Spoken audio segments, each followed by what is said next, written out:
atau agama yang tidak masuk dalam logika kita.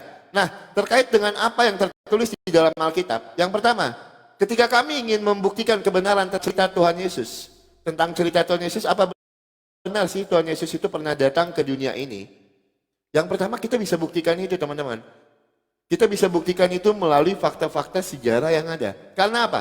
Ketika kita menggunakan logika kita, kita tidak akan mungkin modal imani saja. Kita tidak akan pernah percaya kalau Tuhan Yesus itu pernah datang ke dunia ini, kalau Tuhan Yesus sendiri yang menceritakannya. Tapi apa? Kalau kita lihat, yang tertulis di dalam Alkitab itu adalah kesaksian dari orang-orang yang pernah bertemu dengan Tuhan Yesus. Kalau saya menyaksikan diri saya sendiri, siapa yang mau percaya? Kalau saya bersaksi tentang diri saya sendiri, siapa yang mau percaya? Tetapi cerita tentang Tuhan Yesus, Sang Firman yang mengambil rupa manusia di dalam Yohanes pasal 1 ayat ke-14. Firman itu telah menjadi manusia dan diam di antara kita. Itu berdasarkan kesaksian dari orang-orang yang pernah bertemu Tuhan Yesus. Orang-orang yang mengikuti Tuhan Yesus, yang menjadi murid Tuhan Yesus. Ya, jadi jelas datanya di dalam Alkitab kita, teman-teman. Kalau Alkitab itu, kalau cerita tentang Tuhan Yesus itu, teman-teman, cerita tentang Tuhan Yesus itu adalah berdasarkan kesaksian dari orang-orang, bukan klaim pribadi. Bukan klaim sendiri. Makanya kita gunakan logika kita gunakan akal dan pikiran kita. Mana yang masuk logika, mana yang tidak. Nah, terus banyak juga framingan-framingan terhadap iman Kristen. Orang Kristen itu tidak menggunakan logikanya, masa menyembah manusia? Masa manusia dituhankan? Ingat, berulang kali saya katakan, berulang kali saya sampaikan, kami orang Kristen tidak pernah melantik manusia menjadi Tuhan. Tetapi Sang Firman yang mengambil rupa manusia di dalam Yohanes pasal 1 ayat ke-14. Kami tidak pernah melantik manusia menjadi Tuhan. Mari nanti kita gunakan akal kita, teman-teman. Kita gunakan logika kita. Agama mana yang masuk logika, agama mana yang tidak. Berdasarkan data-data yang saya akan tunjukkan setelah ini, teman-teman ya.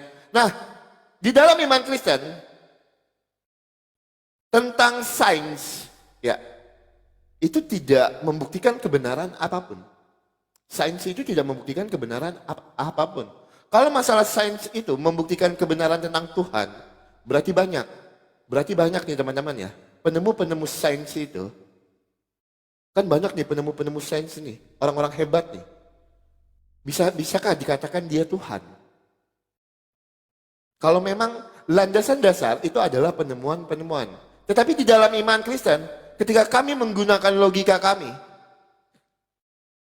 ajaran yang diajarkan Tuhan kami, ajaran yang diajarkan Yesus di dalam kehidupan kami, itu membawa kami ke dalam hal yang lebih baik atau buruk. Karena apa? Berulang kali saya sampaikan, tujuan kita beragama itu supaya membuat hidup kita lebih baik. Ya, tujuan kita beragama itu supaya membuat hidup kita lebih baik. Untuk apa kita beragama kalau tiba-tiba kita jadi membenci orang lain? Apakah itu sesuai dengan naluri kita? Apakah itu sesuai dengan logika kita? Karena apa? Tujuan beragama itu untuk hidup kita lebih baik dan membuat kita lebih baik lagi. Ya, itu yang saya mau sampaikan tentang logika dalam beragama. Di dalam iman Kristen, yang pertama, kami mengimani Yesus Kristus yang adalah Tuhan dan Juru Selamat. Alkitab menuliskannya. Terus kami gunakan logika kami. Ada nggak sih fakta-fakta sejarah yang menuliskan tentang Tuhan Yesus? Tuhan Yesus ini benar nggak sih ceritanya? Pernah datang ke dunia ini nggak sih?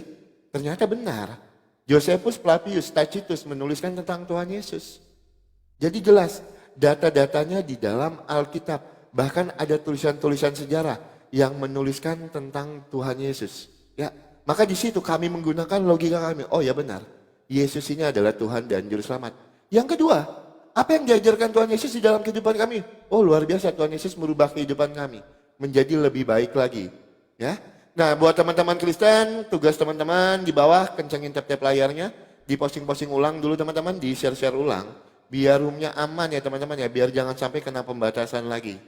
Ya silahkan Pak Ustadz Yusuf, karena saya udah opening 2 kali jadinya. Oke.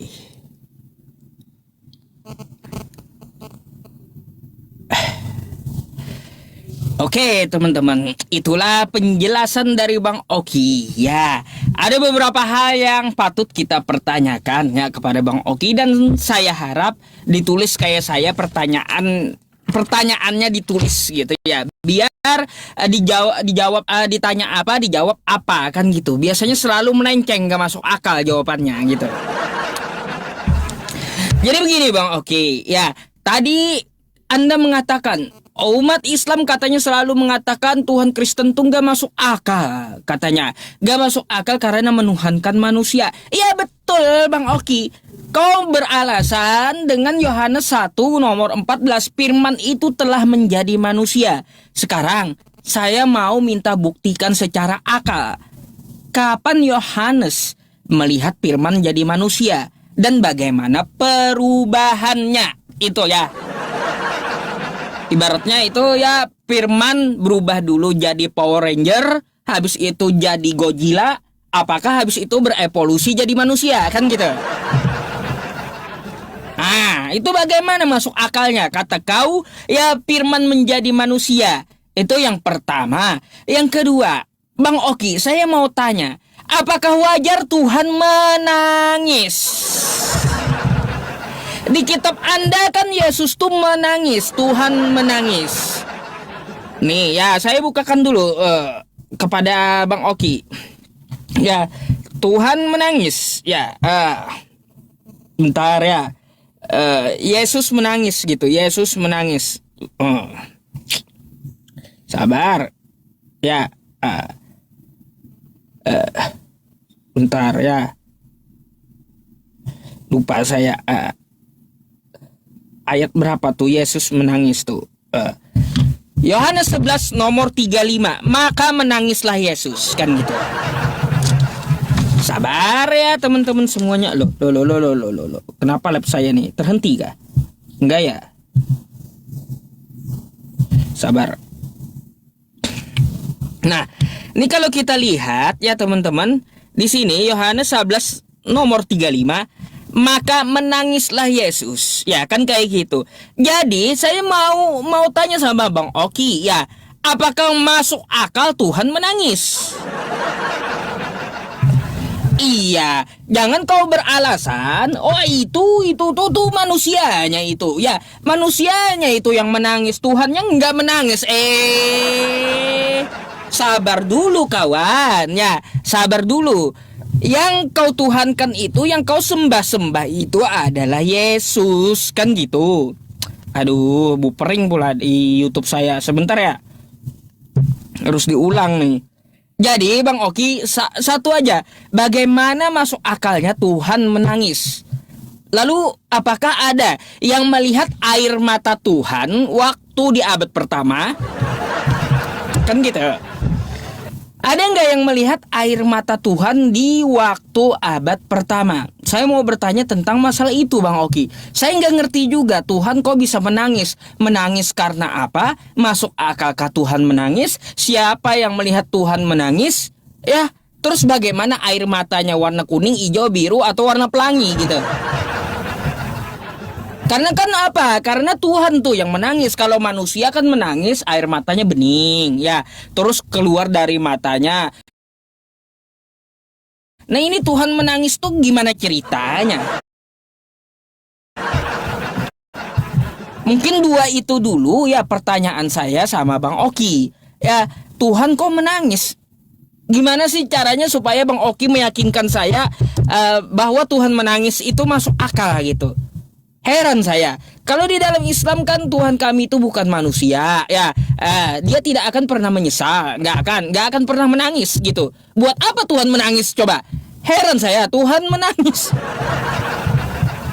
Aduh, Bang Oki, ya, saya daripada berulang-ulang coba buat masuk akal tentang masalah Tuhan menangis itu seperti apa gitu. Dan bagaimana ya prosesnya firman yang telah menjadi manusia supaya masuk akal. Apakah firman itu berubah dulu jadi apa gitu, terus bagaimana cara menjelaskannya sehingga Yohanes itu berani menuliskan firman telah menjadi manusia. Prosesnya yang masuk akal kayak gimana? Mungkin ada analoginya gitu yang saya maksud. Silakan.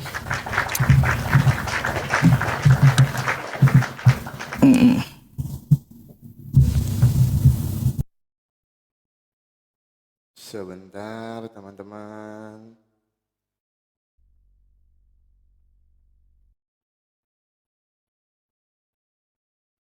Oke.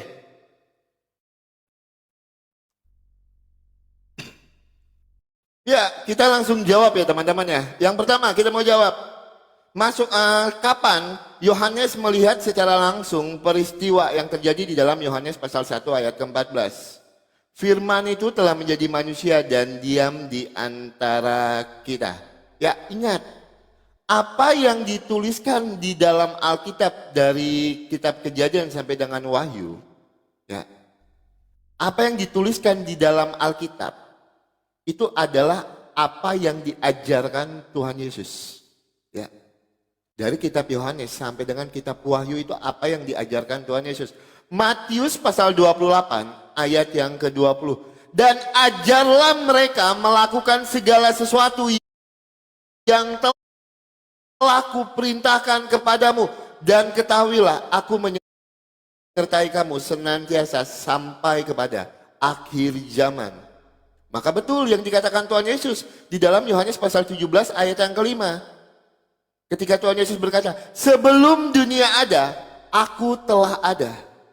Sebelum sang firman itu mengambil rupa manusia. Di dalam Yohanes pasal 1 ayat ke-14. Firman itu telah menjadi manusia dan diam di antara kita. Kalau Pak Ustadz bertanya dengan saya, apakah dia melihat peristiwa itu secara langsung? Saya katakan, secara eksplisit tidak dituliskan. Kalau Pak Ustadz bertanyanya seperti itu. Karena apa? Yang dituliskan di dalam Alkitab itu apa yang diajarkan Tuhan Yesus kepada murid-muridnya. Dan ajarlah mereka melakukan segala sesuatu yang telah kuperintahkan kepadamu. Dan ketahuilah aku menyertai kamu senantiasa pada akhir zaman. Jadi cerita tentang Tuhan Yesus ini di awal narasi saya tadi. Bukan cerita atas kesaksian Tuhan Yesus sendiri. Tuhan Yesus sendiri yang bersaksi. Enggak. Tapi dari murid-murid Tuhan Yesus yang pernah bertemu dengan Tuhan Yesus. Ketika di suatu permasalahan, apakah kita akan percaya dengan klaim satu orang atau dengan klaim beberapa orang yang pernah bertemu dengan Tuhan Yesus? Otomatis kita akan percaya dengan kesaksian orang-orang yang pernah bertemu dengan Tuhan Yesus. Makanya kalau kita lihat, ada sejarawan Yahudi juga yang menuliskan tentang Tuhan Yesus. Ya, itu yang pertama. Yang kedua, apakah masuk akal Tuhan itu menangis? Pak Ustadz, ingat, sang firman itu mengambil rupa manusia di dalam Yohanes pasal 1 ayat 14, itu tidak setengah-setengah manusia. Tidak 50% manusia, tidak 50% Allah. Enggak. Tuhan Yesus itu sepenuhnya Allah dan sepenuhnya manusia. Secara kemanusiaan, Tuhan Yesus itu memiliki semua rasa yang dimiliki oleh manusia. Ya, itu. Nah, terkait dengan pertanyaan Pak Ustadz, saya juga mau bertanya ya. Saya juga mau bertanya menggunakan logika juga. Ya, tolong Pak Ustadz nanti jelaskan juga menggunakan logika Pak Ustadz. Di dalam surat Al-Fil ayat yang kedua, cerita tentang burung ababil. Itu kan peristiwa besar. Ketika Raja Abraham menyerang Ka'bah. Di dalam surat Al-Fil ayat yang kedua sampai ayat yang ketiga itu adalah cerita burung ababil. Saya minta tunjukkan satu data sejarah yang pernah melihat peristiwa itu benar-benar terjadi.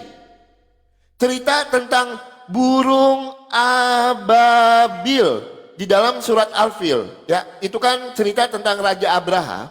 Cerita tentang Raja Abraha yang menyerang Ka'bah. Tolong saya minta, ada nggak saksi peristiwa tersebut? Dan ada nggak sejarah yang menuliskan tentang peristiwa tersebut? Itu yang pertama, pertanyaan saya kepada Pak Ustadz Yusuf PI. Yang kedua, saya mau bertanya juga dengan Pak Ustadz Yusuf PI. Sebentar saya bukakan dulu datanya, teman-teman, sebentar ya. Sebentar, saya bukakan dulu datanya.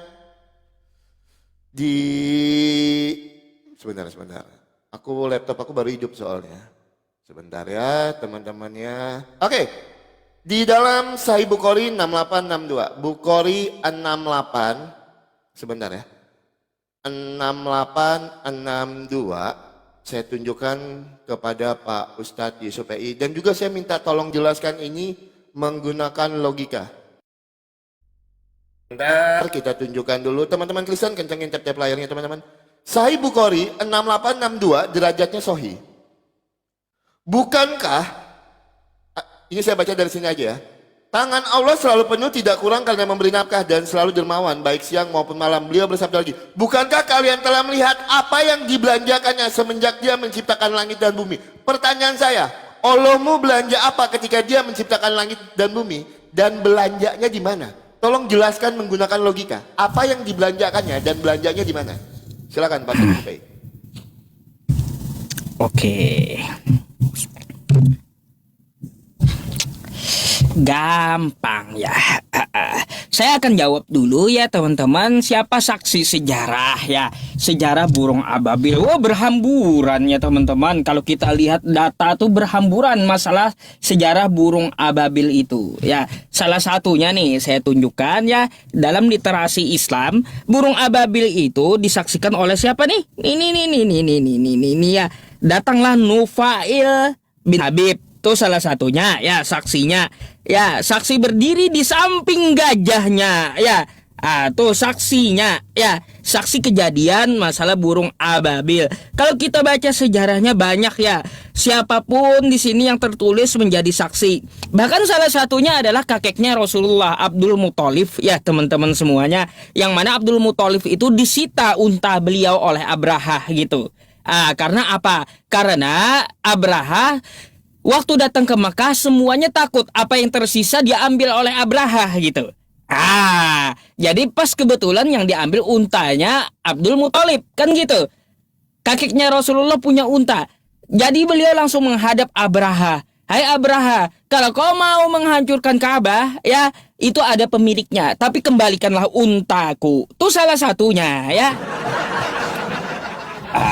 Tuh banyak selain Abdul Muthalib, Nufail ya. Belum lagi nih kalau kita ceritanya sangat panjang ya teman-teman di bawah nih ya.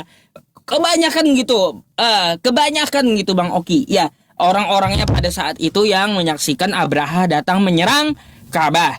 Yang kedua, tadi hadisnya yang Anda maksud seperti apa? Tolong nanti diulang pertanyaannya. Terus Anda membacakan hadisnya ya, 68 Bukhari 6862 itu masalah kitab apa? Gitu. Itu saya yang kurang mengerti. Ya, Allah belanja. Maksud Anda ini dalam kitab apa? Karena Bukhari itu bukan cuma satu Bang Oki. Dan tolong pertanyaannya itu nanti diulang. Oke ya. Nah, Bang Oki, ya, berkaitan tentang penjelasan Anda, Yesus telah menjadi manusia. Ya, Tuhan menjadi manusia, lalu dia menangis. Ini jawaban yang kagak masuk akal, ya. Udah dibilang, ya, bagaimana prosesnya dulu firman menjadi manusia itu kayak gimana. Apa yang ditulis bla bla bla tidak ada bukti dan tidak ada analogi. Bagaimana masuk akalnya kalau tidak ada bukti, tidak ada analogi? Ya, terus Tuhan menangis karena dia mengambil rupa jadi manusia. Lah, kalau dia mengambil rupa jadi hewan, bisa juga dia menangis. Kan kayak gitu. Banyak tuh sapi kita lihat menangis, kerbau menangis, kucing juga bisa nangis, kan gitu. Cobalah kasih jawaban yang pasti. Ya bisa aja Tuhan itu mengambil rupa jadi hewan dan dia menangis. Tuhan mengambil rupa jadi manusia jadi wajar menangis. Di mana wajarnya? Wajarnya di mana? Apa yang ditangisi Tuhan gitu? Ya, masa Tuhan menangis? Aduh, nggak masuk akal masih sama saya. Terus ya berkaitan tentang masalah, kalau begitu kata Bang Oki tentang masalah Al-Fil, siapa saksinya, apakah masuk akal? Kalau begitu saya coba bertanya ya, tambahan nih pertanyaannya, coba Anda buka Matius 27, nomor 52 dan 53. Siapa saksi sejarah ya, itu orang-orang kudus tuh ya bangkit, siapa saksi sejarahnya? Tunjukkan seperti saya menunjukkan data tadi ya Bang Oki ya, Matius 27 nomor 52. Nih. Saya bukakan dulu buat teman-teman. Ini siapa nih? Masuk akalkah sejarahnya ini ya? Nih, waktu penyalipan Yesus dan kuburan-kuburan terbuka dan banyak orang kudus yang telah meninggal bangkit. Kan kayak gitu. Lalu sesudah kebangkitan Yesus mereka pun keluar dari kubur. Lalu masuk ke kota Kudus, ke Jawa Tengah rupanya. Dan menampakkan diri kepada banyak orang. Ini sejarahnya mana, Bang Oki? Zombie ini bangkit dari kubur gitu. Mana sejarahnya? Berapa orang yang bangkit? Siapa aja yang bangkit? Mana bekas kuburannya? Terus mana catatan orang Kudus? Ya, catatan kota Kudus ini bahwa ada orang mati yang pernah bangkit gitu. Ini mana nih? Ini. Ya. Kau nggak usah pikir Alfil, coba pikir nih orang Kudus, zombie Kudus ini bangkit, itu mana saksinya, mana? Ya, zombie dari kubur tuh Bang. Ya, silakan. Oke, sebentar teman-teman.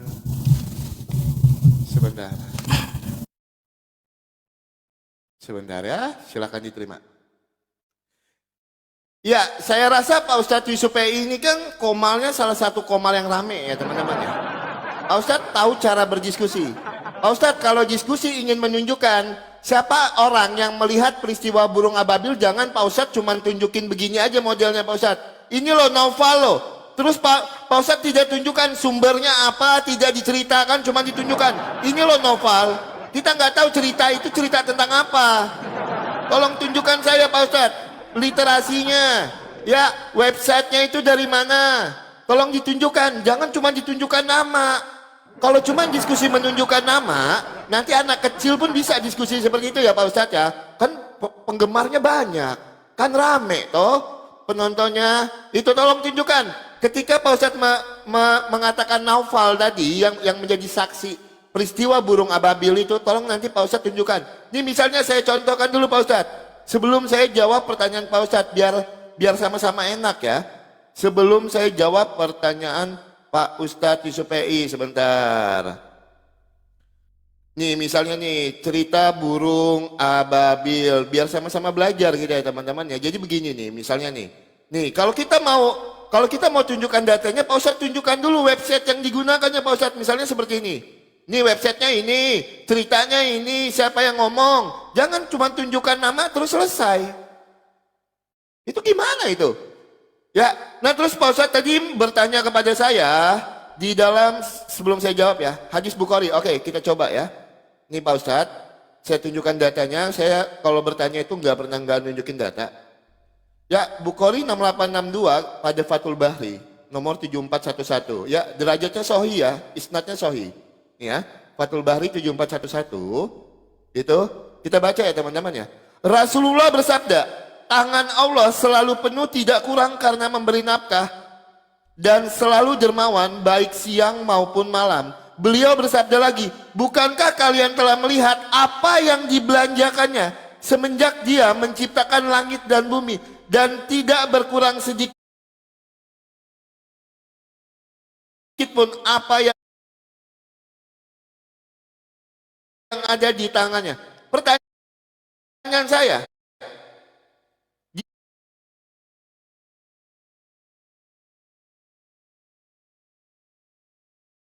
di sini ketika menciptakan langit dan bumi, itu dan belanjanya itu di mana?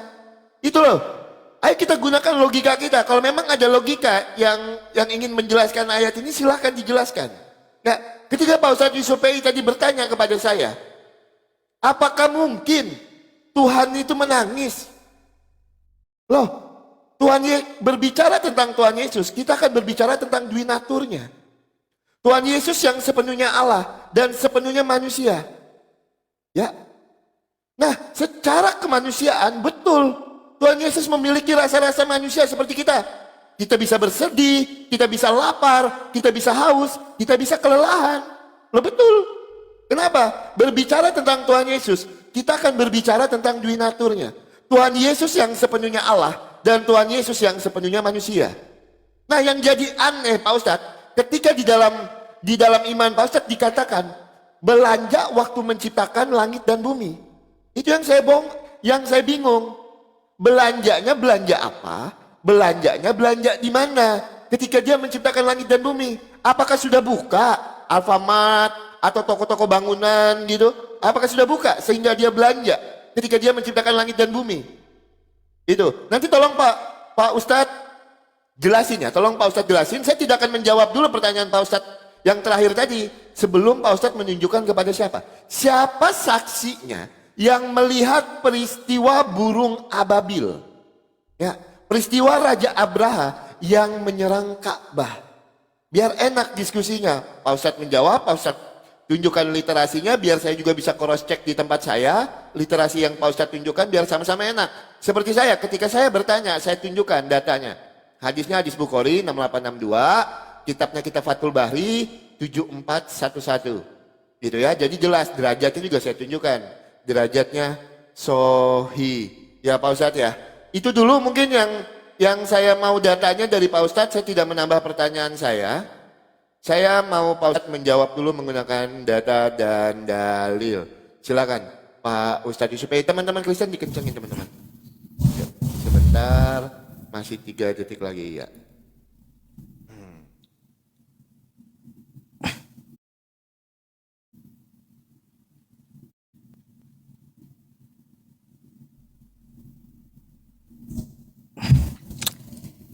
Oke teman-teman ya, mari kita tunjukkan ya. Gampang, literasi Islam tuh banyak ya. Ada dari Al-Manhaj ya, .or.id ya. Nih, terus masalah kisah pasukan bergajah. Ya, di sini saya menunjukkan tadi ayatnya apa? Siapa saksinya? Tuh ya. Nih, kalau kita lihat saksinya banyak kisahnya ya. Dikisahkan dari Gubernur Yaman salah satu saksinya tuh ya. Pasukan bergajah menyerang ya. Tuh. Terus ya kalau kita lihat ya ke bawah siapa aja kan saksinya kan di situ. Nufail nih ya. Nufail bin Habib Al-Khatsami bersama kaumnya. Banyak saksinya. Wah, rupanya ya. Karena dia apa yang memobilisasi dan berdiri di samping gajahnya Abraha ya. Tuh, ya Bang Oki ya. Nih ya. Nih, adapun bala tentara bergajah maka mereka memukuli gajahnya. Mereka berarti banyak saksinya mereka ya. Di dalam literasi ini ya. Di sini Bang Oki dapat dibaca gitu ya sampai habis gitu ya. Banyak Bang Oki ya. Tuh ya. Tuh sejarahnya seperti apa ya. Bahkan saya tadi ada juga mengatakan sejarah dari Abdul Muthalib kan gitu. Ya Bang Oki. Dah tuh. Kau mau minta literasinya kan? Dari mana diambil? Terus siapa saksinya? Tuh, sudah saya tunjukkan. Baik, untuk Bang Oki, ya Bang Oki, tolong dijawab dulu itu Jombi Kudus ya. Seperti bagaimana Bang Oki ya mengatakan tidak akan menjawab ya pertanyaan saya tentang masalah Jombi Kudus itu, ya kuburan terbuka, saya juga akan belum menjawab ya pertanyaan Bang Oki tentang hadis tadi. Sebelum Bang Oki menampilkan saksinya, literasi mana ya, apa seperti apa gitu ya, seperti saya menunjukkan apa nama websitenya, terus apa sejarahnya, tolong dibacakan tentang masalah sejarah Jombi Kudus tadi yang orang mati bangkit tadi ya. Tunjukkan ayatnya Pak Ustadz, ayatnya.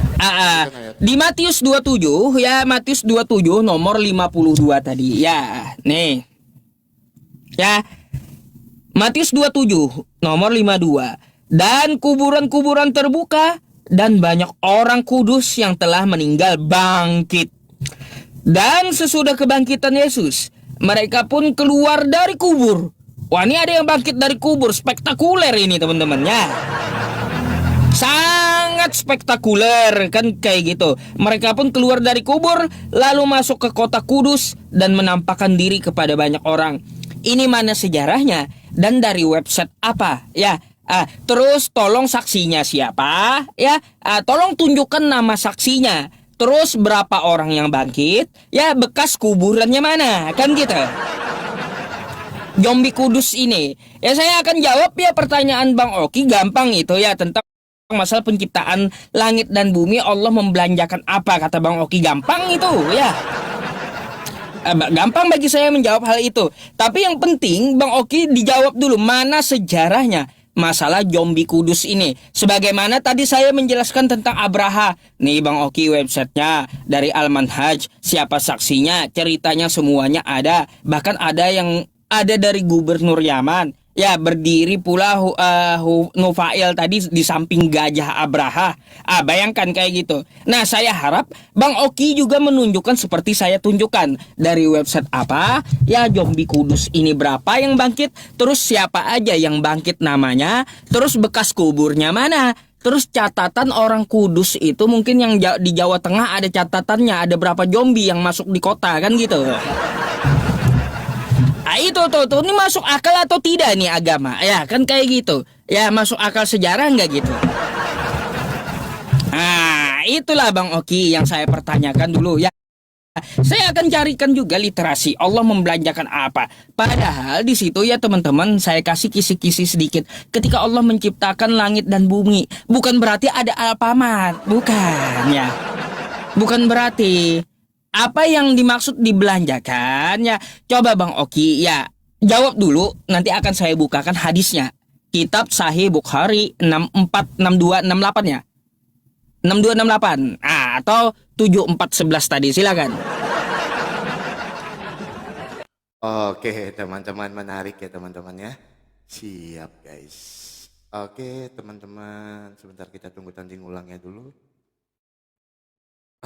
Oke. Ya, sebelum saya masuk ke dalam Matius pasal 27 ayat 51, ingat ciri-ciri hari kiamat yang dikatakan Tuhan Yesus. Ya, ketika Tuhan Yesus menyerukan kepada kita, tetap berjaga-jagalah. Apa yang diciri-cirikan Tuhan Yesus, teman-teman? Bait suci Allah terbelah dua. Ingat ya, poinnya di situ. Ini poinnya teman-teman. Teman-teman Kristen harus tahu ketika ditanya pertanyaan Matius pasal 27 ayat 51 ya. Apa yang diciri-cirikan Tuhan Yesus ketika hari kiamat nanti? Ketika Tuhan Yesus mengatakan kepada kita tetap berjaga-jagalah. Apa yang menjadi ciri-cirinya? Bait suci Allah terbelah dua. Mari kita buka teman-teman. Ya, Matius pasal 27 ayat yang ke-51. Dan lihatlah tabir bait suci terbelah dua. Dari atas sampai ke bawah dan terjadilah gempa bumi dan bukit-bukit batu terbelah. Pak Ustadz, ini peristiwa belum terjadi Pak Ustadz. Ya, ini peristiwa belum terjadi yang di ayat 51 ini. Ini peristiwa belum terjadi. Jadi kalau Pak Ustadz tanya, kalau Pak Ustadz bertanya kepada saya, kalau Pak Ustadz bertanya kepada saya, ini saksinya siapa? Ini peristiwa belum terjadi Pak Ustadz. Ya. Dan kuburan-kuburan terbakar banyak orang-orang kudus telah meninggal dan bangkit. Dan sesudah kebangkitan Yesus, mereka pun keluar dari kubur lalu masuk ke kota kudus dan menampakkan diri. Yang Pak Ustadz tanya Pak Ustadz, di ayat 51 ini Pak Ustadz, ini belum terjadi kisah ini Pak Ustadz. Ya, ini adalah yang diciri-cirikan Tuhan Yesus. Makanya Tuhan Yesus ketika ditanya kapan hari kiamat, Tuhan Yesus mengatakan, tetap berjaga-jagalah. Tetapi ciri-ciri hari kiamat itu disampaikan Tuhan Yesus Pak Ustadz Yusuf PI. Tabir suci, tabir bait Allah itu akan terbelah dua. Jadi peristiwa ini belum terjadi ketika Pak Ustadz bertanya kepada saya. Oke, Pak Ustadz tadi menjawab kepada saya teman-teman. Pak Ustadz jawab kepada saya tadi menggunakan ini. Yang saya tanya, ada nggak sejarawan yang menuliskannya? Pak Ustadz, tolong tunjukkan kepada saya Pak Ustadz. Yang Pak Ustadz bawakan di Almanats ini, saya udah buka dan saya udah baca ringkas. Kisah pasukan gajah. Sejarawan mana ini Pak Ustadz yang menuliskannya Pak Ustadz? Sejarawan mana ini yang menuliskannya? Ini Pak Ustadz jawab, yang mana di sini sejarawan? Ya, itu kan peristiwa besar. Yang mana di sini sejarawannya Pak Ustadz? Siapa namanya? Ya, kalau Pak Ustadz mengatakan ini adalah tulisan sejarah. Karena apa Pak Ustadz? Di salah satu literasi Pak Ustadz juga, saya tunjukkan data dan dalilnya. Di salah satu literasi Pak Ustadz, kita buka ya. Klik MU. Kan Pak Ustadz juga pakai website toh. Ini juga ada website. Ya. Dongeng ceria, kisah Raja Abraha yang ingin menghancurkan Ka'bah. Selamat datang di kebenaran. Ini klik MU. Dongeng ceria, kisah Raja Abraha yang ingin menghancurkan Ka'bah. Kalau kita lihat Pak Ustadz, siapa yang menuliskan di sini? Surabaya klik mu.com memperingati Maulid Nabi Muhammad SAW. Sekolah bernuansa bahari SD Muhammadiyah 9 Surabaya mengadakan dongeng ceria dan berbagi bersama. Makanya saya tanya kepada Pak Ustadz Yusuf PI. Saya tanya kepada Pak Ustadz Yusuf PI. Ya, saya tanya kepada Pak Ustadz Yusuf PI. Itu. Ada nggak sejarawan yang menuliskan cerita burung ababil? Itu. Kalau pertanyaan Pak Ustadz Yusupei di dalam Matius pasal 27 ayat 51, saya sudah jawab tadi. Peristiwa itu belum terjadi. Ya. Jadi Pak Ustadz tidak akan menemukan data-data sejarahnya. Peristiwa itu belum terjadi. Matius pasal 27 ayat yang ke-51. Nah, pertanyaan saya juga kepada Pak Ustadz. Salah satu mujizat Nabi Muhammad itu adalah bulan terbelah. Saya minta satu data sejarahnya supaya saya bisa menggunakan logika saya. Satu sejarah, ya, satu sejarawan yang menuliskan kalau bulan itu pernah terbelah. Ya, salah satu mujizat Nabi Muhammad itu adalah bulan terbelah. Ada nggak catatan sejarah yang menuliskan kalau bulan itu pernah terbelah? Karena itu adalah peristiwa besar. Itu bukan peristiwa kecil. Itu adalah peristiwa besar, Pak Ustadz. Ketika bulan itu terbelah. Saya minta sejarawannya. Ya, karena Pak Ustadz tadi membawakan narasi di awal kan tentang sains. Penduduk Quraisy saat itu, kan gitu. Hai Muhammad, andai kau betul seorang nabi, maka belahlah bulan itu untuk kami, membuktikan kamu seorang nabi. Ini ya, saya ambil dari Rumasho, ya, rumasho.com. Oke? Di sini tentang masalah nih, bulan terbelah menjadi dua pada zaman Rasulullah. Ya, satu terdapat di atas gunung belahannya dan lainnya di bawah gunung. Nah, ini saksinya siapa? Penduduk Makkah, ya. Meminta kepada Nabi, satu kota Mekah saksinya, ya. Oke? Nah, kalau Bang Oki minta bukti dari sejarawan mana yang membuktikan ya bahwa bulan pernah terbelah, saya minta dulu sejarawan mana yang pernah ke bulan. Kalau kayak gitu ya, silakan buktikan sama saya sejarawan mana yang pernah ke bulan. Kalau Neil Armstrong kan dia ilmuwan ya, ingin menembus bulan. Neil Armstrong katanya ke bulan. Ke bulan apa dia? Untuk apa? Memecah rekor, bukan meneliti bulan. Jadi yang saya tanya bukan ilmuwan, sejarawan mana yang pernah naik ke bulan. Itu dulu ya, karena Anda minta dari apa? Dari sejarah, kan gitu. Jadi tolong dijawab dulu, sejarawan mana yang pernah ke bulan. Oke? Yang kedua, Bang Oki ya, tentang masalah dongeng. Dongengnya dari surabaya.com yang bikin. Apa Bang Oki? Dongeng dari surabaya.com, teman-teman. Cobalah yang berkelas dikit ya kalau menuduh itu dongeng. Itu kan sebuah sekolah ya, bikin sebuah cerita dongeng. Ya, terus dari surabaya.com yang mengangkatnya. Gimana sih Bang Oki? Bang Oki, kalau kau mau tuduh dongeng, lalu siapa katamu ya sejarawannya yang menyaksikan atau mencatatkan tentang masalah Abraha? Christian Robin salah satunya. Nih ya, kalau kita lihat ya banyak artikel-artikel yang dapat kita buka ya, sejarawannya nih Abdul Muthalib kan sejarawan juga. Makanya saya bilang siapa saksinya ya Abraha, Abdul Muthalib salah satunya. Lalu yang di luar Makkah siapa? Christian Robin yang melakukan penelitian. Kan di sini dapat kita buka nih ya. Tuh, Anda bisa juga tonton di YouTube ya, bagaimana semuanya diceritakan. Oke? Sejarawan mana? Christian Robin ada. Terus Bang Oki ya, tadi Anda mengatakan ya tentang masalah zombie kudus belum terjadi. Mau saya cium Bang Oki ini. Kau baca ke bawahnya Bang Oki. Jangan kau ngibul ya, ini belum terjadi.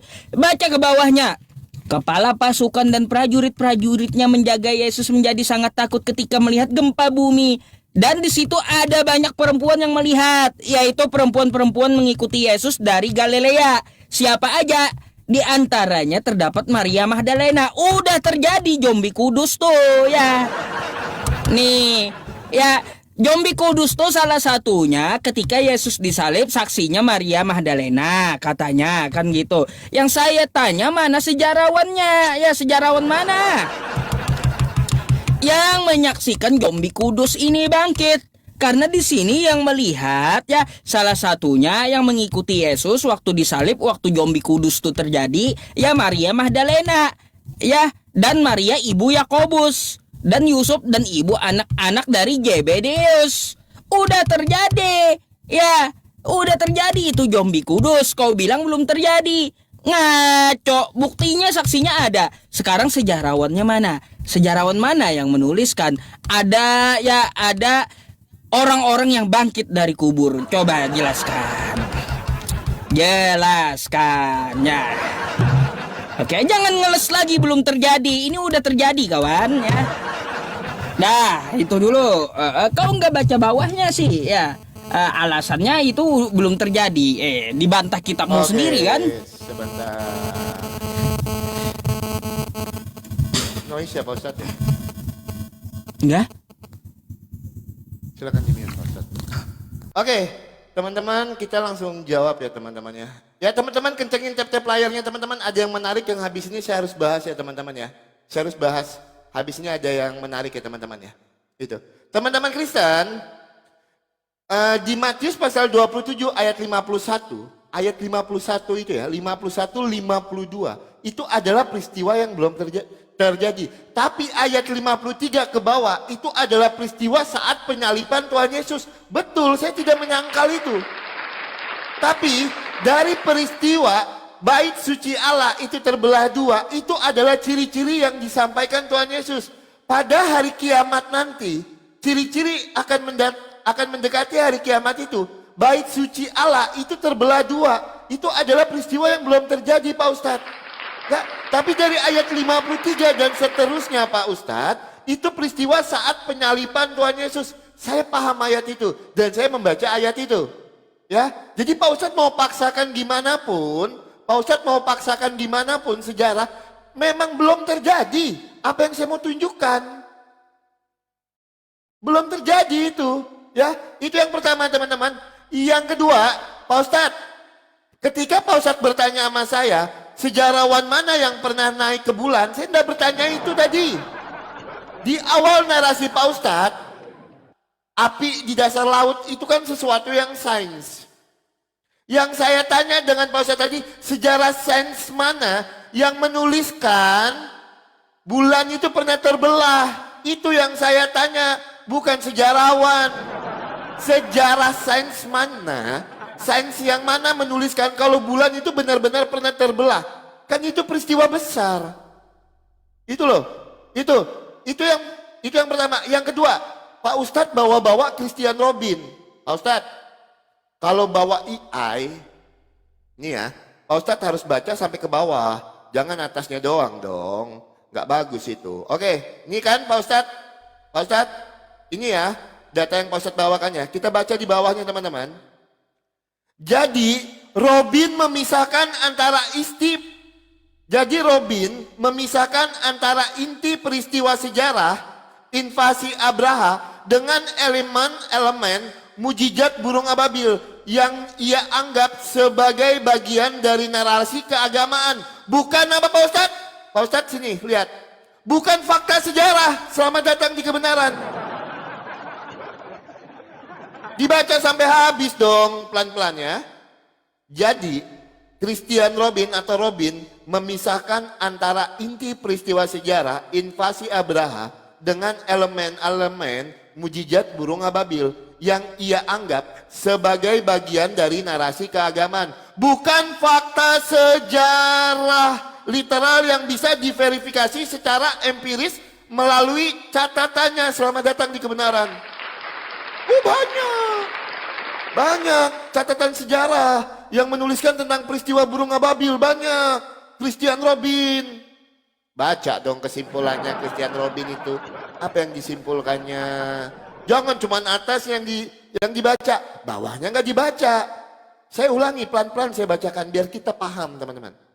Jadi Robin memisahkan antara inti peristiwa sejarah invasi Abraha dengan elemen-elemen mujizat burung ababil yang ia anggap sebagai bagian dari narasi keagamaan, bukan fakta sejarah literal yang bisa diverifikasi secara empiris melalui catatannya. Selamat datang di kebenaran. Itu Christian Robin menyatakan itu Pak Ustadz. Ya, terus yang mana lagi? Nah, ketika Pak Ustadz tadi mengatakan Masa bawa data dari Surabaya terus Pak Ustadz ngomong gini, sekolah bikin cerita dongeng. Lah itu judulnya dongeng ceria. Saya cuma membaca apa yang tertulis. Saya tidak melebih-lebihkan. Emang saya menafsirkan? Yang saya tanya Pak Ustadz, peristiwa burung ababil itu yang ketika dia membawa batu, itu mana fakta sejarahnya? Pak Ustadz bawa Christian Robin. Christian Robin sendiri mengatakan tidak bisa diverifikasi. Karena itu adalah literasi keagamaan. Jangan baca atasnya, bawahnya tidak dibaca. Itu. Tolong Pak Ustadz jawab. Sains mana yang menuliskan kalau bulan itu pernah terbelah? Pak Ustadz tadi kan bangga dengan sains di opening statement Pak Ustadz. Ada api di dasar laut. Sekarang saya tanya, sains mana yang menuliskan kalau bulan itu pernah terbelah? Silakan Pak Ustadz Yusuf Ei jawab.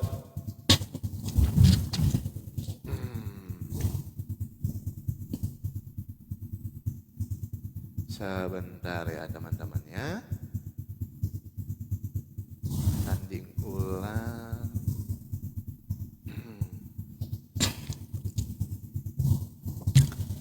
Oke, teman-teman, rupanya Bang Oki kagak ngerti yang saya tanyakan sejarawan mana yang naik ke bulan untuk meneliti. Kan kayak gitu. Karena yang diminta adalah catatan sejarahnya mana. Berarti kalaunya catatan sejarahnya, berarti sejarawan yang menuliskan, kan gitu. Kalau sejarawan yang menuliskan, sejarawan mana yang pernah naik ke bulan? Aduh, dari catatan sains kata Anda. Nah, orang sains mana yang pernah ke bulan? Coba tunjukkan sama saya. Ya, orang sains mana yang pernah ke bulan?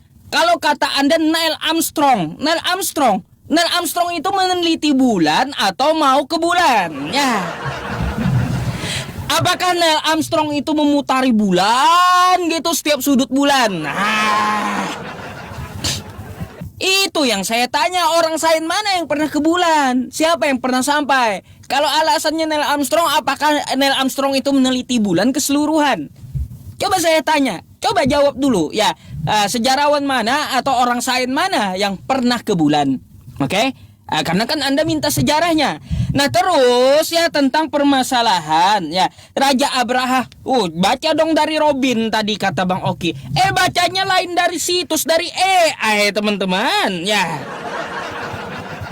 Tapi Bang Oki kagak baca kontribusi Robin. Kalau saya mau kayak gini juga. Kontribusinya apa? Analisis Profesor Christian Robin, sejarawan dan timnya memberikan bukti. Ya ada buktinya. Arkeologis dan epigrafis yang memperkuat ya histori ini.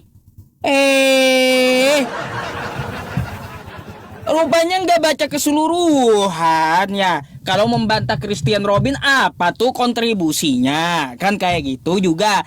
Anda nggak menampilkan website apa yang Anda baca. Anda hanya menampilkan AI. Saya pun juga bisa kalau kayak gitu. Kontribusinya apa? Membuktikan kontribusinya kata Robin historis ini betul.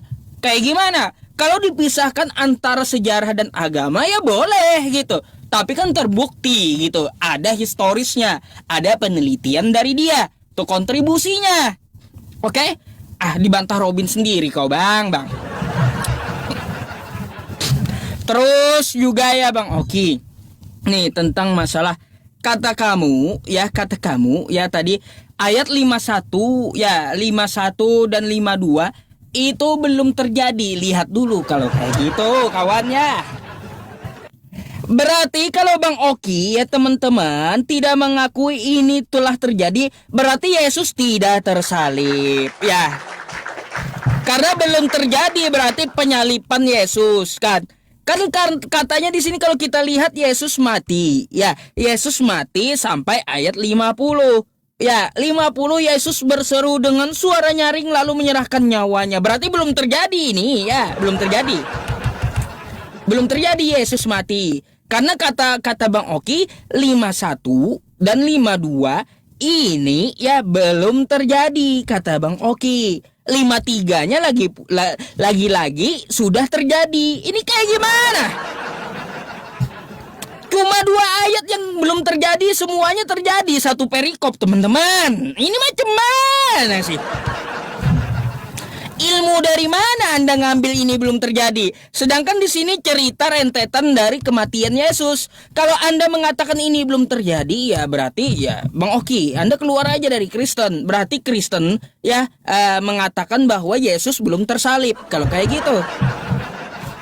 Karena di sini cerita dari penyalipan Yesus, ya. Dan setelah Yesus berteriak, lihatlah tabir suci terbelah dua, kan kayak gitu, dari atas sampai bawah. Terjadilah, ini aja terjadilah, udah terjadi, ya 51 nih. Terjadilah gempa, ya, dan bukit-bukit terbelah. Ini bukit mana juga yang dibelah, Bang Oki, ya? Hah? Bukit mana yang dibelah? Dan kuburan-kuburan terbuka dan banyak orang kudus yang telah meninggal bangkit. Dan sesudah kebangkitan Yesus, telat pula Yesusnya bangkit. Kalau Anda mengatakan ini belum terjadi, Yesus itu kan udah bangkit, kawan. Kacau, belum terjadi dari mana udah terjadi. Ya, saya minta sejarahnya nih, yang udah terjadi ini mana, sejarawan mana yang menuliskan ada zombie kudus yang masuk ke kota Kudus. Silakan. Aduh. Oke, teman-teman, sebentar ya. Berarti udah jam 8 ini Pak Ustadz, saya 2 kali lagi ya? Ya, Bang Oki, boleh nih tanggapan akhir. Saya nggak bertanya lagi juga. Habis itu closing, habis itu saya closing akhir. Enggak, berarti saya 10 menit ini, Pak Ustadz 5 menit. 10 menit, ya. Jawab, habis itu closing 5 menitnya gitu. Habis itu saya closing 5 menit juga, silakan. Silakan. Ya teman-teman, ketika Pak Ustadz memaksakan Matius pasal 27 itu sesuai apa yang Pak Ustadz pikirkan, ya sudah. Saya sudah katakan dari awal tadi dengan Pak Ustadz Yusuf PI. Dari awal saya sudah katakan Pak Ustadz, saya tidak bisa menunjukkan apapun sesuatu yang belum terjadi. Saya tidak bisa tunjukkan Pak Ustadz. Karena itu ada peristiwa penyaliban Tuhan Yesus juga di dalam Matius pasal 27 itu. Betul, itu juga ada peristiwa penyaliban Tuhan Yesus. Terus Pak Ustadz memaksakan saya harus ikut masuk ke dalam narasi Pak Ustadz. Itu yang pertama. Yang kedua teman-teman, tokoh sains mana yang pernah meneliti bulan? Kita tunjukkan datanya. Ya, sebentar. Sebentar ya teman-teman ya. Penerbangan antariksa Apollo NASA membawa 12 astronot ke bulan antara 1969-1972. Para masa astronot ini semua merupakan insinyur pilot uji dan ilmuwan dari berbagai disiplin ilmu. Sering dianggap sebagai tokoh sains. Pak Ustadz ngerti nggak arti sains itu apa? Ya, orang-orang yang menggeluti dunia sains itu apa? Itu, makanya saya tanya, ada nggak catatan sainsnya kalau bulan itu terbelah? Ada nggak Pak Ustadz? Itu yang saya tanya sama Pak Ustadz Yusuf PI. Nggak ada Pak Ustadz tanggapi. Terus Pak Ustadz bawa-bawa Christian Robin. Ingat Pak Ustadz, yang Pak Ustadz menyalahkan saya membawa data AI. Pak Ustadz pun pakai data AI. Gimana sih? Saya pakai AI membantah nggak boleh. Tapi Pak Ustadz menunjukkan Christian Robin pakai AI. Kan nggak apple to apple namanya. Pak Ustadz boleh modal AI, saya bantah pakai AI nggak boleh. Berarti cuma Pak Ustadz yang boleh, saya nggak boleh pakai AI gitu. Pokoknya kalau saya yang pakai AI boleh. Kalau dibantah pakai AI itu nggak boleh. Pak Ustadz menunjukkan Christian Robin loh Pak Ustadz. Itu kan tulisan di atasnya AI tadi Pak Ustadz. Pakai AI juga. Kenapa saya disalahkan pakai AI? Saya kan apple to apple, Pak Ustadz pakai AI, saya pakai AI. Ya kan? Itu, oh iya ngomong-ngomong, kok nggak ditanggapi ya teman-teman ya? Masalah Allah belanja tadi ya, itu tuh nggak ditanggapi loh tadi loh. Aku sampai lupa, karena kita terlalu fokus dengan cerita Raja Abraha. Raja Abraha, yang saya tanya itu bukan Raja Abrahanya loh Pak Ustadz, ingat ya.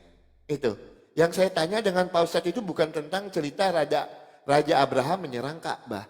Tetapi cerita burung ababil, itu. Yang membawa batu itu loh, itu kan peristiwa besar. Ada nggak Ustadz yang menuliskan itu? Cerita burung ababilnya itu yang saya tanya sama Pak Ustadz Yusuf PI dari tadi. Itu ya. Nah kalau kami di dalam iman Kristen Pak Ustadz, ya, Kalau kami di dalam iman Kristen, apapun pertanyaan Pak Ustadz, kami itu orangnya ya katakan ya, tidak katakan tidak. Selebihnya berasal daripada si jahat. Jadi jelas Pak Ustadz. Itu kalau Pak Ustadz memaksakan, Matius pasal 27, sedangkan Tuhan Yesus sendiri mengatakan, ciri-ciri hari kiamat nanti itu sudah, Tuhan Yesus sudah mengatakan ciri-cirinya Pak Ustadz. Bait suci Allah itu terbelah dua. Itu adalah peristiwa yang belum terjadi Pak Ustadz. Itu yang mau diceritakan di dalam Alkitab. Itu memang di dalam ayat itu ada cerita juga penyaliban Tuhan Yesus. Tapi Pak Ustadz harus lihat konteksnya. Yang mana peristiwa yang belum terjadi, mana peristiwa penyaliban Yesus. Itu ada dua peristiwa Pak Ustadz di dalam satu ayat itu. Di dalam satu perikop itu diceritakan dua. Itu dari awal saya sudah jelaskan kalau Pak Ustadz memaksakan, ya saya mau jawab apa? Saya mau berdusta gitu. Ya nggak boleh dong berdusta. Ya katakannya tidak, katakan tidak. Selebihnya kan berasal daripada si jahat. Itu Pak Ustadz. Nah, nanti tolong Pak Ustadz tanggapi ya. Nanti tolong Pak Ustadz Yusufi tanggapi cerita tentang bukan sains mana yang menuliskan tentang bulan itu pernah terbelah. Itu kan peristiwa besar. Pak Ustadz di awal narasi Pak Ustadz bangga dengan sains. Ada api di dasar laut. Itu adalah bukti kalau agama kami menggunakan logika. Tapi giliran ditanya, sains mana yang menuliskan bulan terbelah? Pak Ustadz lalu nggak mau pakai sains lagi. Gimana? Di awal Pak Ustadz membanggakan tentang sains. Ditanya tentang sains, Pak Ustadz udah nggak mau pakai sains lagi. Tadi awalnya bangga, ada bumi di dasar laut, bahkan secara sains itu dibenarkan. Itu. Tapi ditanya masalah sains, Pak Ustadz nggak mau, lari kemana-mana. Itu, sebentar ya. Oke, closingnya nih Bang ya. Aku 5 menit ya, closing statement ya. Pak Ustadz ya. Oke. Sebentar nunggu waktunya dulu. Oke, sebentar ya teman-teman ya. Iya teman-teman, shalom ya. Terima kasih banyak buat teman-teman yang udah tap-tap layar, yang udah typing. Terima kasih banyak, yang udah menabur. Terima kasih banyak, Tuhan Yesus memberkati. Ya teman-teman, makanya saya katakan teman-teman, berbicara tentang sejarah, jangan berbicara dengan orang Kristen. Ya, kalau peristiwa-peristiwa yang sudah terjadi, jangan berbicara dengan orang Kristen. Karena orang Kristen itu kuat sekali tentang sejarahnya. Dan kami itu selalu menggunakan akal kami. Makanya, seperti saya sampaikan tadi, data primer saya itu adalah Alkitab. Tentang Tuhan Yesus. Itu adalah data primer. Nah dari mana kita bisa membuktikan kebenaran cerita yang di dalam Alkitab ini? Ada nggak sih sejarawan yang menuliskan tentang Tuhan Yesus? Ada. Flavius Josephus. Jadi itu kami menggunakan logika kami ketika kami membaca sejarah. Kami tidak modal imani saja. Itu. Kami tidak modal imani saja. Makanya di dalam iman Kristen, yang pertama, ketika kami mengimani Yesus itu adalah Tuhan, tidak sekedar iman buta. Seperti yang saya sampaikan di awal tadi. Tidak sekedar iman buta. Tetapi kami juga menggunakan akal kami. Karena apa? Ketika kami menggunakan akal kami percaya kalau Yesus ini adalah Tuhan yang benar. Apa yang diajarkan Tuhan Yesus kepada kami? Apakah membawa perubahan, dampak di dalam kehidupan kami? Jelas. Itu ya.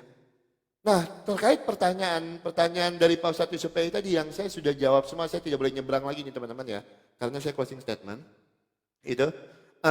Jadi tentang Tuhan Yesus menangis, berbicara tentang Tuhan Yesus kita akan berbicara tentang dui naturnya. Tuhan Yesus yang sepenuhnya Allah dan sepenuhnya manusia. Secara kemanusiaan betul Tuhan Yesus mengalami apa yang kita alami. Rasa lapar, rasa haus, kelelahan, sedih, menangis. Itu dirasakan secara kemanusiaan. Ya. Karena apa? Berbicara tentang Tuhan Yesus kita akan berbicara tentang dui naturnya. Tuhan Yesus yang sepenuhnya Allah dan sepenuhnya manusia. Itu yang pertama. Yang kedua, pertanyaan di dalam Matius pasal 27. Mungkin teman-teman Kristen udah paham ya. Di situ ada dua peristiwa teman-teman. Ada peristiwa yang belum terjadi dan ada peristiwa penyaliban Tuhan Yesus. Itu.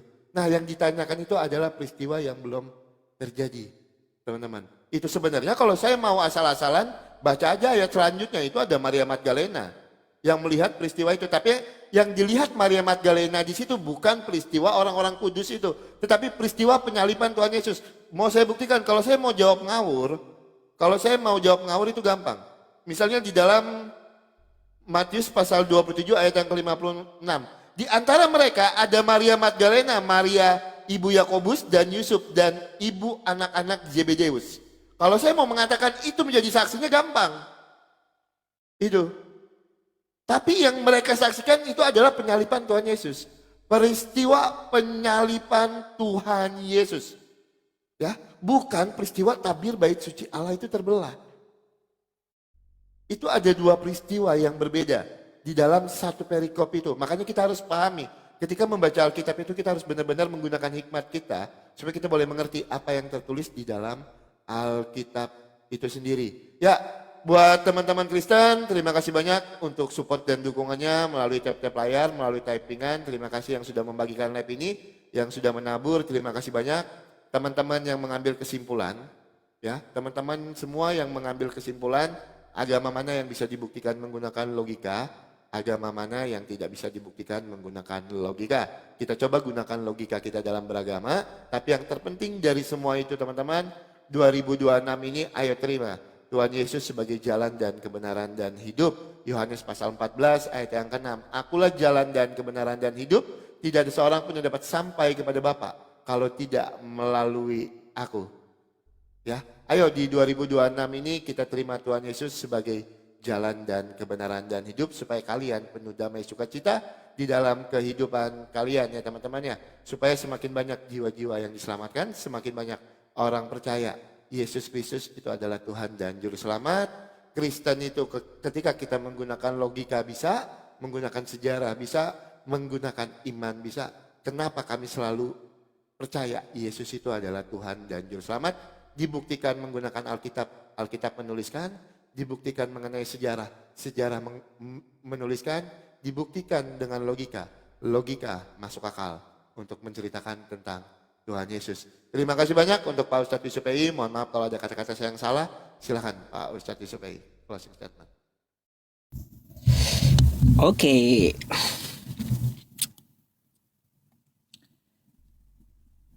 Bentar ya.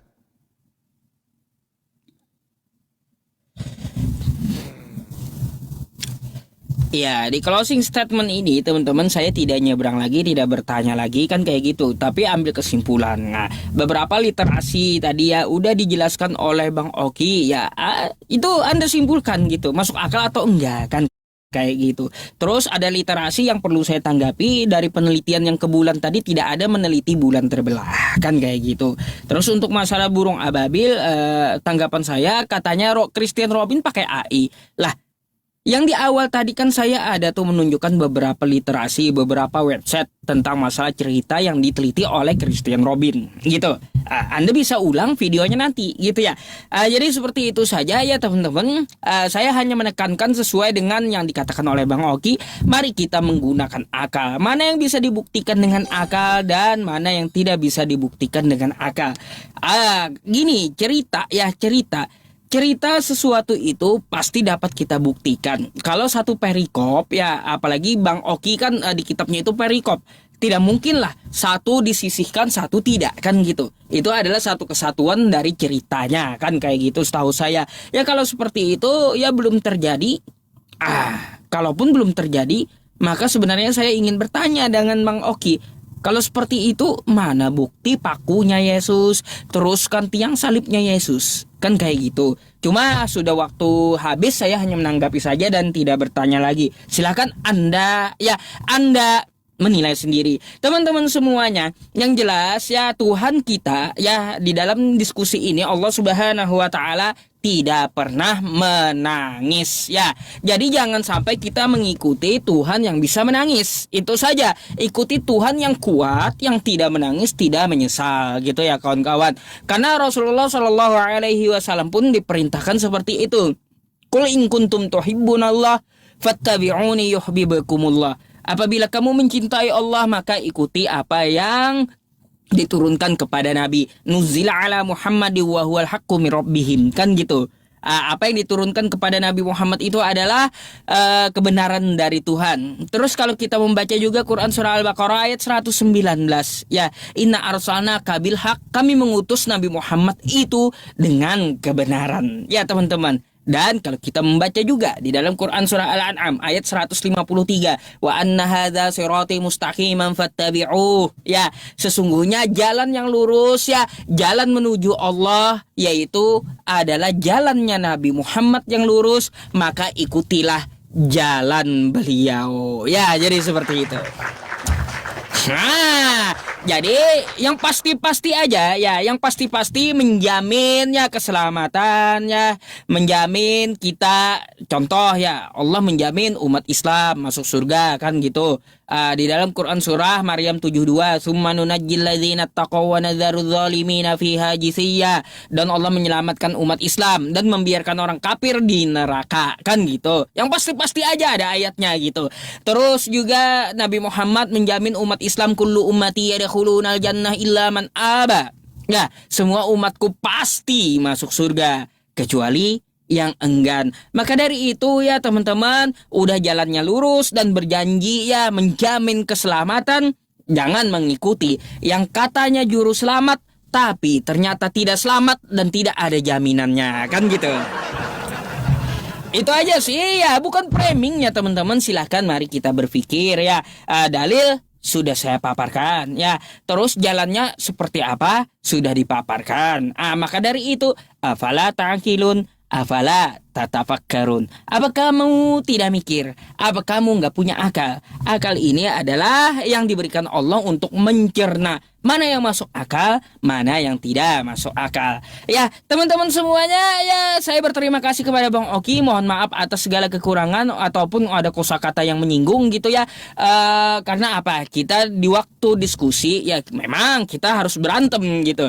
Tetapi setelah kita diskusi ya kita berteman gitu ya teman-teman. Kalau Bang Oki mau ke Banjarmasin, ayo kita makan. Nah, satu meja, boleh gitu. Nggak ada permusuhan sebenarnya. Kita hanya menuturkan apa dari keagamaan kita, bukan berarti kita harus gontok-gontokan gitu ya, berantem di dunia nyata, enggak.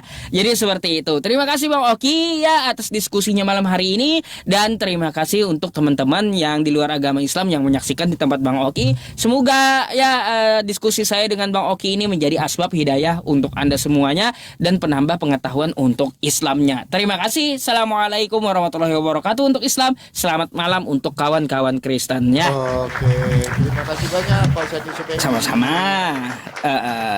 Sebentar ya. Izin pamit dulu ya Bang ya. Ya, silakan Pak Ustadz, diputus Pak Ustadz. Oke. Oke.